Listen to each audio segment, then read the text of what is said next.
Most outdoor hobbies shut down in the winter months, but one activity thrives in the cold January weather. KOMU8's Jake Young visited Holt Summit to learn more about making maple syrup.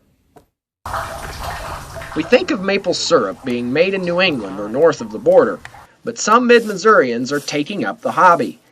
Matt Hagenhoff produces maple syrup in a grain bin behind his engine shop. His family has been doing it for 15 years. It's kind of a tradition. It brings us together. It's something that we do every year, and we spend time here in the sugar house, and we're out there in the woods collecting sap, cooking it down. Harvesters begin by drilling holes in the tree to extract sap, a process called tapping. The sap is collected and taken to an evaporator where it's boiled. Once the water boils off the sap, you have syrup. With COVID-19 affecting other winter hobbies, more and more people are making syrup. That's the neat thing about maple syrup making.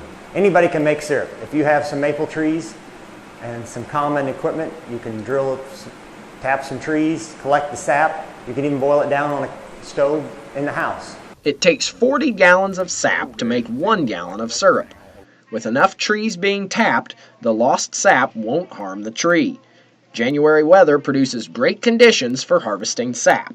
And the sap is like mercury in a thermometer. When the temperature changes, the sap moves up and down the trees. The sugar is stored in the roots of the tree, so as the sap moves up and down, the water's drawn in through the roots and mixes with that sugar and turns into sap, and that's what feeds the tree and keeps it alive, and we harvest a small portion of it and boil it down to make syrup.